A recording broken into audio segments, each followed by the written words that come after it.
Hi everybody, it's Lila Reem. I just hope you all are having a really fantastic day or night, wherever you are.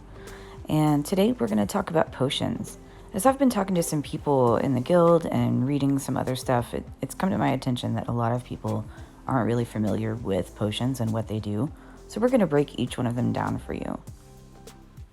Alright, so in this screen you see all of the potions that we have available right now in Gemstone Legends. There are 14 different potions. So we're going to go through each one of those and talk about what they are and how you can use them. First thing we're going to do is we're going to talk about our health potions and then our mana potions. This first one is called a health vial and it restores 25% of health points to an ally. This one is the health potion, which restores 50% health points to an ally. And the last one is a health elixir, which restores 75% to an ally. Okay, the next potions that we're going to go over are our mana potions, and they work in the exact same way that our health potion works. So the first one is a mana vial. It restores 25% mana to an ally. Mana potion, which restores 50% mana to an ally. And then the last one is the mana elixir, which restores 75% mana to an ally. Okay, now we're going to talk about some other various potions and what they do, and I'm also going to touch on a little bit of how I personally like to use those. First one is Dragon Fire. This grants increased attack and invincible to an ally for 2 turns. Now before I had good taunt heroes, I used to use this with the yellow raid boss. And that's personally how I recommend using it. Or if you're on a rift level that is particularly challenging, you can use that so that when whatever boss you're facing hits you, you can stay alive. Alright, next up we have Nectar of Life. And this is going to resurrect a hero with 50% of their health. And I also mostly used this with a yellow raid boss, again, before I had taunt heroes, or if you don't have a resurrect hero. These are fantastic for when you're trying to complete really challenging things and your hero just unfortunately doesn't have the health points or the defense to make it on its own. Alright, now we have the Antitoxin potion. This is going to remove all negative statuses from all of your allies. Now I personally like to use this one with either the red raid boss or with the blue raid boss. And you're going to kind of see as I continue talking about different ways that I use potions, it's almost entirely raid boss related.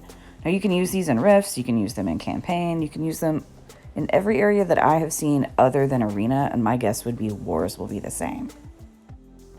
Next up we have the Toxic Extract. This is going to inflict poison and heal block on all enemies for 3 turns. Now personally I like using this on the green raid boss, only for inflicting the poison.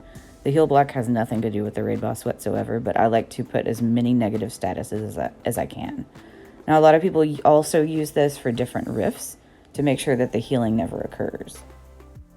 Next up, we have the Endurance Potion. This grants increased defense and immunity to all allies for 2 turns. I personally like using this on the blue raid boss, because if my immunity hero isn't ready to fire, I can always use this right before it goes off. Next up we have your Strength Potion. This grants increased attack and increased speed to all allies for 2 turns. Now I used to use this a lot before my Aurora came along. Now I use her, so I don't really need this potion, but it's very beneficial if you don't have an Aurora type hero.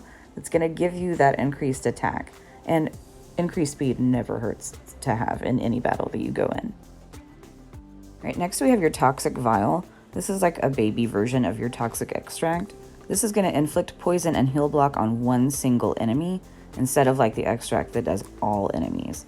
But I would just use it the same way. I really only use it on the green raid boss just so that I can get more negative statuses. Alright, now we have the Antidote, which is very similar to the Antitoxin, except with this, it removes all negative statuses from one ally. And it's still an excellent potion to have equipped whenever you need it. Alright, so we've gone through each individual potion, and now we're going to talk about a really interesting feature that we have, and it's an option to filter your potions. Now, I don't think this is necessarily needed because there are only 14 different potions, but maybe later on down the road there's going to be more potions, and you'll need to go through and kind of be able to find which ones are going to help your health or which ones are, going to help your mana. So it could be beneficial later down the road, but I don't think right now it's a necessary tool. I think the last major thing that I really want to talk about with potions is don't be afraid to use them. I know some people might think there's a negative connotation if you're using a potion with your gameplay, but there's not. It can really enhance the way that your heroes are productive with their hits in different battles. So I say use them. If you've got potions, go for it. And that is all that I have to say today for potions. And I hope you all have a wonderful day.